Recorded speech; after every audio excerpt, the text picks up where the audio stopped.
आज आम जोड़ी होइछु जड़े प्रेरणादायी युवक अपहंच इलाका मालकानगिरी जिलार बंडा घाटी रे थिबा जड़े युवक आदिवासी युवक जहाकू बंडा घाटीर डाक्तर बाबू मुदुलीपड़ार मंगला ना रे आमे समस्ते जानिचु। किछि दिन पूर्व पेपर रे पढ़िचु, टीवी रे देखिचु, तांकर न्यूज सबु चैनल रे प्रसारित मध्य होइथिला।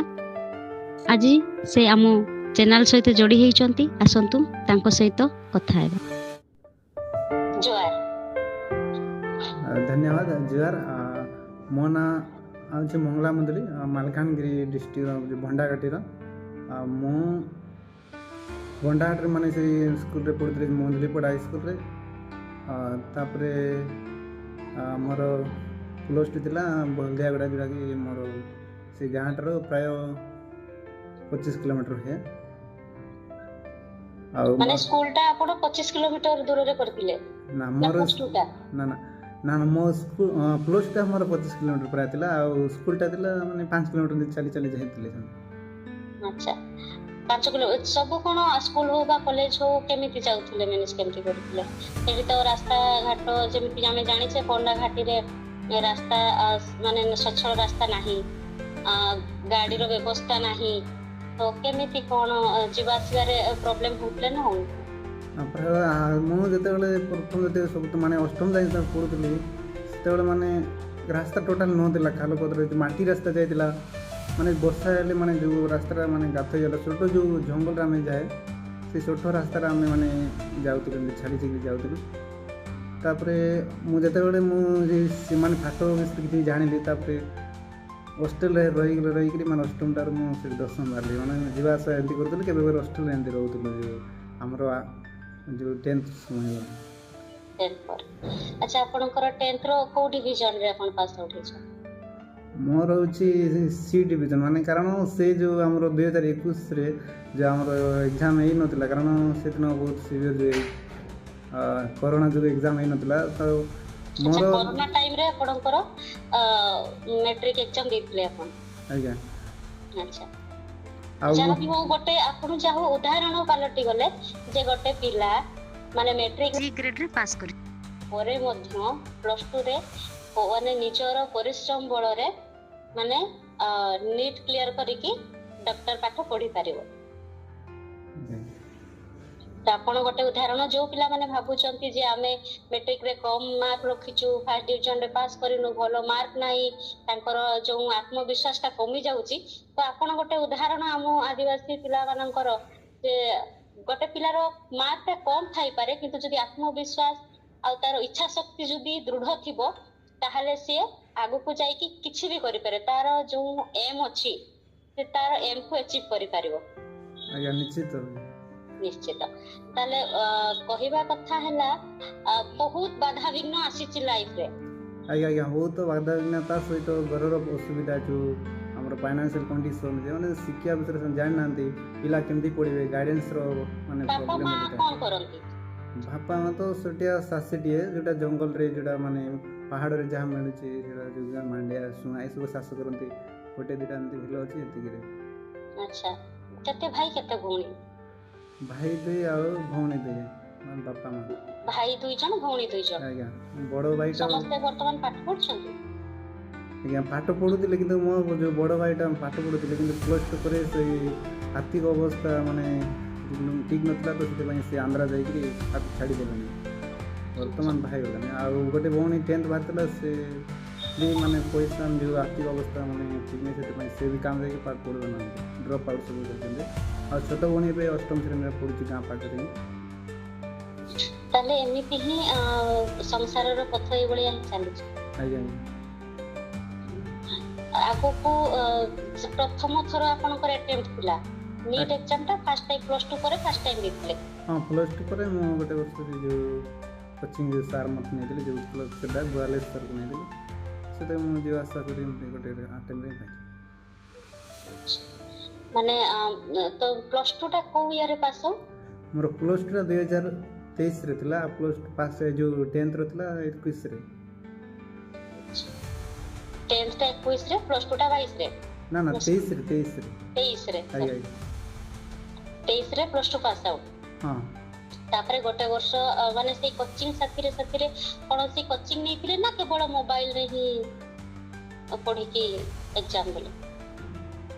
ନା ମୋବାଇଲରେ ବି ପଢ଼ୁଥିଲି, ତା ସହିତ ଗାଁକୁ ଗଲେ ଏମିତି ମୋବାଇଲରେ ପଢ଼ୁଥିଲି। ଯେମିତି ମାନେ ଗୋଟେ ବର୍ଷ ଅଧା ଯେଉଁ 8-9 ମାସ ମୁଁ କୋଚିଂ ନେଇଥିଲି।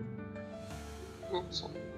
ମୁଁ 10th ବେଳକୁ ମାନେ ସେଇଟା ଯେଉଁ ଆମ ଗାଁ ସ୍କୁଲ ଥିଲା ନା, ସେଠି ମାନେ କିଛି ବୁଝା ପାରୁଥିଲା ଆମ ପିଲା ହିଁ ଯେ ବଣ୍ଡା ଜନଜାତିର ମାନେ ଆମ ପିଲା ହିଁ ରହୁଥିଲେ। ସେଦିନ ମୁଁ ଯେତେବେଳେ ଅଷ୍ଟମ ଶ୍ରେଣୀ ପଢ଼ୁଥିଲି, ଯେଉଁ ଗୋଟେ ମୋବାଇଲ ଦିଆହେଇଥିଲା ସେଇଟା ଆମ କ୍ଲବ୍ ତରଫରୁ ଛୋଟ ମୋବାଇଲଟା ପାହାଡ଼ ଉପରେ ଯାଇକି ସେଇଟାରେ ମାନେ ପାଠ ପଢ଼ୁଥିଲି। ଆଉ ସେ ଯେଉଁ ଛୋଟ ମୋବାଇଲ ଯେଉଁ ଘର ପାଖରେ ରହିଲେ ମୋବାଇଲରେ ନେଟୱାର୍କ ପାଏନି, ନା ନା ତେଣୁ କରିକି ପାହାଡ ଉପରେ ଛୋଟ ମୋବାଇଲରେ ସେ ଛୋଟ ମୋବାଇଲଟା ପୁଣି କ୍ଲବ ତରଫରୁ ଗାଁ ତରଫରୁ ଦିଆ ହେଇଥିଲା ପାଠ ପଢିବା ପାଇଁ। ଆଜ୍ଞା ଆଜ୍ଞା ସେଇଟା ସେଇ ମୋବାଇଲରୁ ପାଠ ପଢିକି ଆଜି ମାନେ ନିଟରେ ସଫଳତା ପାଇଛନ୍ତି। ଆଜ୍ଞା ଆଜ୍ଞା ବହୁତ ମାନେ ପ୍ରେରଣାଦାୟକ କାହାଣୀ ଆପଣଙ୍କର। ତ ଏଇ ଯୋଉ ଡକ୍ଟର ହବାର ସ୍ୱପ୍ନ ସେଟା କେବେଠୁ ଆସିଲା ମନରେ? ଯେତେବେଳେ ମୁଁ ପାଠ ବିଷୟରେ କିଛି ଜାଣିଲି ଶିଖିଲି, ତାପରେ ଗାଁର ଅସୁବିଧାଟା ଦେଖୁଥିଲି। ଯେମିତି ଆମର ଗାଁରେ ପିଲା ବାପା ମାଆ ମାନେ ଜାଣିପାରୁନାହାନ୍ତି, ମେଡ଼ିସିନ ଖାଇପାରୁନାହାନ୍ତି, ମେଡ଼ିକାଲର ସୁବିଧା ନଥିଲା, ଆଉ ତା ସହିତ ଆମ୍ବୁଲାନ୍ସ ରାସ୍ତାଘାଟ ନଥିଲା। ସେମାନେ ବହୁତ ମାନେ ଶିକାର ହେଇପାରୁଥିଲେ। ତା ସହିତ ସେ ଗୁଣିମାନେ ତାଙ୍କ ଉପରେ ଅଧିକ ମାନେ ନିର୍ଭର କରୁଥିଲେ। ଏବେ ମଧ୍ୟ ମାନେ ଟାବଲେଟ୍ ମାନେ ଏସବୁ ଅସୁବିଧା ମାନେ ଖାଇବା ବିଷୟରେ ଅଧିକାଂଶ ଜାଣିପାରୁନାହାନ୍ତି, କାହିଁକିନା ଓଡ଼ିଆ ଏତେ ମାନେ ବୁଝିପାରୁନାହାନ୍ତି, ସେମାନେ ଠିକ୍ ଭାବରେ ଖାଇପାରୁନାହାନ୍ତି। ସେଇଥିରୁ ମୁଁ ଇନ୍ସପାୟାର ହେଇକିରି ମାନେ ସେ ଦିନଠୁ ପାଠ ପଢ଼ିବି, ମାନେ ମୁଁ ଗୋଟେ ଡକ୍ଟର ହେଇ ଲୋକଙ୍କୁ ସେବା କରିବା ପାଇଁ ଏହା ଭାବି ମୁଁ ଅଧିକ ପରିଶ୍ରମ କରିବାକୁ ଲାଗିଥିଲା। ବହୁତ ପରିଶ୍ରମ କରିଛନ୍ତି, ପରିଶ୍ରମର ଫଳ ମଧ୍ୟ ଆଜି ପାଇଛନ୍ତି। ବର୍ତ୍ତମାନ କୋଉ କଲେଜରେ ମାନେ ପଢୁଛନ୍ତି? ବର୍ତ୍ତମାନ ମୁଁ MKCC ବ୍ରହ୍ମପୁରରେ ପଢ଼ୁଛି ma'am, government class MKCC Brahmapur. NEET ପାଇଲା ପରେ ଗାଁ ଲୋକ ଘର ଲୋକ କେତେ ଖୁସି ଅଛନ୍ତି? ଆଜ୍ଞା ବହୁତ ଖୁସି ଅଛନ୍ତି, କିନ୍ତୁ ସେମାନେ ଭାବୁଛନ୍ତି କି ମୋତେ ଚାକିରି ପାଇଗଲେ ବୋଲି, କିନ୍ତୁ ସେମାନେ ଜାଣିନାହାନ୍ତି। ଖୁସି ତ ଅଛନ୍ତି, ନିଜେ ତ ବହୁତ ଖୁସି ଅଛନ୍ତି। ୟା ପୂର୍ବରୁ କେହି ବଣ୍ଡା ଟ୍ରାଇବରୁ ବା ବଣ୍ଡା ଜନଜାତିରୁ କେହି ପାଇଛନ୍ତି ମାନେ ନିଟ୍ କ୍ଲିୟର କରିଛନ୍ତି? ନା ସମସ୍ତେ କହୁଛନ୍ତି କି ନା ମାନେ ପାଇନାହାନ୍ତି। ମୋତେ କହୁଛନ୍ତି, ମୁଁ ପ୍ରଥମେ ଗୋଟେ ଜାଣିନି ଆଗରୁ ବୋଲି, କିନ୍ତୁ କହୁଛନ୍ତି ପ୍ରାୟ ଲୋକ ମାନେ ମୋତେ ପ୍ରଥମ ବୋଲି କହୁଛନ୍ତି। ତାହେଲେ ଯଦି ଆମେ ଦେଖିବା ମାଲକାନଗିରି ବଣ୍ଡା ଜନଜାତିରୁ ମଙ୍ଗଲା ମୁଦୁଲି ପ୍ରଥମ ପିଲା ଯିଏକି ନିଟ୍ କ୍ଲିୟର କରିଛନ୍ତି, ଆଉ ସେଟା ବି ପ୍ରଥମ ଆଟେମ୍ପ୍ଟରେ। ଆଜ୍ଞା। କଣ ରଖିଛନ୍ତି ଆଗକୁ ଆଶା କଣ ଅଛି?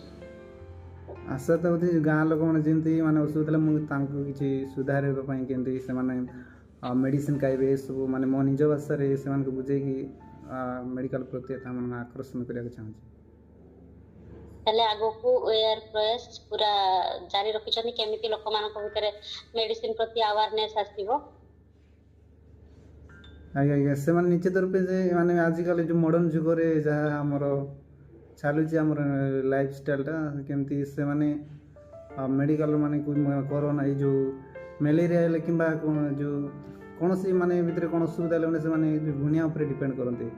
ତ ସେମାନଙ୍କୁ ଆମେ ଆଦିବାସୀ ମାନଙ୍କ ଭିତରେ ଗୋଟେ ଦେଖିବା ପାଇଁ ପାଉ, ବିଶେଷ କରିକି ଆମ ଜନଜାତି ମାନଙ୍କର ସେଇ ଅସୁବିଧାଟା ହୁଏ ଯେ ଜଣଙ୍କର ଯଦି କୌଣସି ଗୋଟେ ପ୍ରୋବ୍ଲେମ ହେଲା, ତାହେଲେ ଦେହ ଖରାପ ହେଲା କି ଅନ୍ୟ କୌଣସି କାରଣରୁ ବଡ ବଡ ରୋଗ ହେଲା, ତ ଡାଇରେକ୍ଟ ସିଧାସଳଖ ଆମେ ଡକ୍ଟରଙ୍କ ସହିତ ପରାମର୍ଶ ନ ନେଇକି ଆମେ ଭାବୁ ଯେ ନା ଗୁଣିଆ ପାଖକୁ ଗଲେ ସବୁ କିଛି ଠିକ ହେଇଯିବ।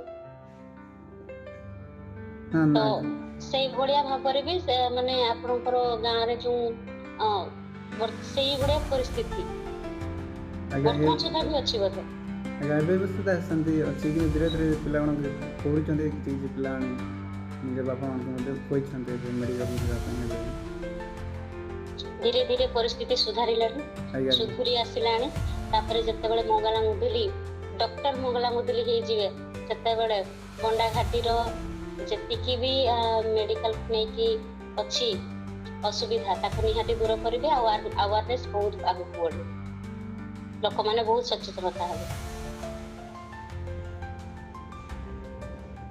ଆପଣଙ୍କ ସହିତ କଥା ହେଇକି ବହୁତ ଭଲ ଲାଗିଲା। ଆପଣଙ୍କର ଚଲାପଥ କୁସୁମିତ ହଉ, ଆପଣ ଆଗକୁ ବଢି ଚାଲନ୍ତୁ। ଆମେ ବି ଆମ ଚ୍ୟାନେଲ ମାଧ୍ୟମରେ କହିବୁ ଯେ ଫାଇନାନ୍ସିଆଲି ତାଙ୍କ ପାଖରେ କୌଣସି ହେଲ୍ପ ନାହିଁ, ବାପା ମାଙ୍କର ସକ୍ଷମ ନାହିଁ ପଇସା ପତ୍ର ଖର୍ଚ୍ଚ କରିକି ପୁଅକୁ ମେଡିକାଲ ପଢେଇବାରେ, କିନ୍ତୁ ନିଜର ଇଚ୍ଛା ଶକ୍ତି ବଳରେ ଆପଣ ମେଡିକାଲ କ୍ଲିୟର କରିପାରିଛନ୍ତି, ଆଗକୁ ପାଠ ପଢୁଛନ୍ତି, ଆଗକୁ ମଧ୍ୟ ଡକ୍ଟର ହେବେ।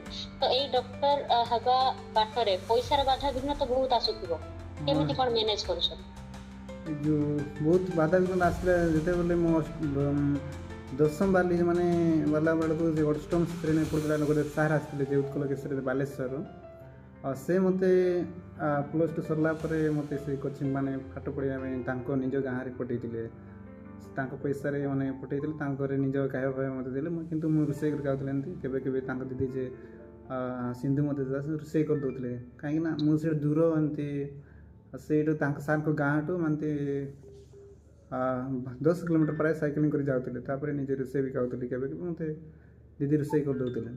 ତ ମୁଁ ଏଇ ଯେଉଁ ସାର୍ ଯୋଗୁଁ ମାନେ ଏଇଟା ପହଞ୍ଚି ପାରେ, କାରଣ ନିଟ୍ ମାନେ ବୋଲି ଏମିତି ତ କୋଚିଂ ନେବାଟା ଆମ ଠାରୁ ମାନେ ହେଇପାରିବନି, କାରଣ ପଇସା ତ ସାରଙ୍କର ସପୋର୍ଟ ବହୁତ ଅଛି ଏଥିପାଇଁ। ତ ମୁଁ ଚାହିଁବି ସାର୍ କୋଉ ଜିଲ୍ଲାରୁ ବିଲଙ୍ଗସ୍ କରୁଛନ୍ତି? ସାରଙ୍କ ଘରଟା କୋଉ ଜିଲ୍ଲାର? ବାଲେଶ୍ୱର ଜିଲ୍ଲା। ବାଲେଶ୍ୱର ଜିଲ୍ଲା। ସାରଙ୍କ ନାଁଟା ଉତ୍କଳ କେଶରୀ ଦାସ। ଉତ୍କଳ କେଶରୀ ଦାସ। ସେ ସାରଙ୍କର ବହୁତ ବଡ ଅବଦାନ ଅଛି ମାନେ ଆପଣଙ୍କର ସକ୍ସେସ୍ ପାଇବା ପଛରେ। ଆଜ୍ଞା ନିଶ୍ଚିତ। ତାହେଲେ ନିହାତି ଧନ୍ୟବାଦ ଦେବା ସାରଙ୍କୁ, ଯାଉ ସେ ସାରଙ୍କର ସପୋର୍ଟ, ସାରଙ୍କର ମାନେ ତାଙ୍କର ବି ଆତ୍ମବିଶ୍ୱାସ, ଯୋଉ ଯେ ପିଲାଟା ପାଠ ପଢୁଛି ଆଗକୁ ତାଙ୍କୁ ସାହାଯ୍ୟ କଲେ ସହଯୋଗ କଲେ ସେ ଆଗକୁ ବଢିବ। ତାଙ୍କରି ସାହାଯ୍ୟ ସହଯୋଗ ପାଇଁ ଆଜି ମଙ୍ଗଳା ମୁଦୁଲି ନିଟ୍ କ୍ଲିୟର କରିପାରିଛନ୍ତି। ଆମ ତରଫରୁ ସାରଙ୍କୁ ବହୁତ ବହୁତ ଧନ୍ୟବାଦ। ସାର୍ ଆମ ଆଦିବାସୀ ପିଲାମାନଙ୍କୁ ଏମିତି ହିଁ ସାହାଯ୍ୟ ସହଯୋଗ ଆଗକୁ କରନ୍ତୁ। ଆଉ ବର୍ତ୍ତମାନ ଯୋଉ କେମିତି କଣ ସରକାରଙ୍କ ତରଫରୁ କିଛି ସାହାଯ୍ୟ ସହଯୋଗ ଏଇ ଫାଇନାନ୍ସିଆଲ କ୍ଷେତ୍ରରେ କିଛି ମିଳୁଛି? ମାନେ ସେ ଯେଉଁ ଗୋଟେ ପ୍ରଧାନମନ୍ତ୍ରୀ ଛାତ୍ର ଯୋଜନା ଗୋଟେ ମାନେ ଆପ୍ଲାଏ କରାଯାଇଛି ବିଡ଼ିଓ ତରଫରୁ, ତ ଏବେ ସୁଦ୍ଧା ସେ ଯେଉଁ ଆସିନି। ଜଏନିଂ ପାଇଁ ସାର୍ ଦେଇଥିଲେ ଯେଉଁ ଉତ୍କଳ ସାର୍। ତାପରେ ସେତେବେଳେ ଆପ୍ଲାଏ କରାହେଇଛି, ବର୍ତ୍ତମାନ ସୁଦ୍ଧା କୌଣସି ସହାୟତା ମିଳିନାହିଁ। ଆମେ ବି ଚାହିଁବୁ ଯଦି କେହି ଜଣେ ସ୍ୱଇଚ୍ଛାରେ ମଙ୍ଗଳା ମୁଦୁଲିଙ୍କୁ ଯଦି ସାହାଯ୍ୟ ସହଯୋଗର ହାତ ବଢେଇବା ପାଇଁ ଚାହିଁବେ ନିହାତି ବଢେଇ ପାରିବେ, ଏବଂ ତାଙ୍କର ଡକ୍ଟର ହେବା ବାଟରେ ଡକ୍ଟର ମଙ୍ଗଳା ମୁଦୁଲି ହେବା ପଛରେ ସେ ବି ତାଙ୍କର ସାହାଯ୍ୟ ସହଯୋଗ ଦେଇପାରିବେ। ଏଇ ଯୋଉ ଆପଣଙ୍କ ସହିତ ଆମର ଯୋଉ କଥାବାର୍ତ୍ତା ଡିଜିଟାଲ ମାଧ୍ୟମରେ ଯୋଉ ଆମେ ମୋବାଇଲରେ ଆଜି କଥା ହଉଛେ, ୟାର ଯୋଉ ରେକର୍ଡିଂ ଆମେ ସୋସିଆଲ ମିଡିଆରେ ଛାଡି ପାରିବୁ କି ନାହିଁ? ଛାଡି ପାରିବୁ ତ? ବହୁତ ବହୁତ ଧନ୍ୟବାଦ। ଏମିତିକା ଆପଣଙ୍କର ଯୋଉ ଡକ୍ଟର ହବାର ଚଲାପଥ ଆଗକୁ ବଢୁ। ଆମେ ବି ଚାहे ଭଗବାନଙ୍କ ପାଖରେ ପ୍ରାର୍ଥନା ରହିବ ଯେ ଜଲ୍ଦି ଜଲ୍ଦି ଡକ୍ଟର ହେଇଯାଆନ୍ତୁ, ବଣ୍ଡାଘାଟିର ନାଁ ଆଗକୁ ବଢାନ୍ତୁ ଆଉ ଲୋକମାନଙ୍କୁ ଆୱାରନେସ୍ କରନ୍ତୁ। ଆପଣଙ୍କ ସହିତ କଥା ହେଇକି ବହୁତ ଭଲ ଲାଗିଲା। ଆପଣ ଜଣେ ପ୍ରେରଣାଦାୟକ କାହାଣୀ। ଧନ୍ୟବାଦ।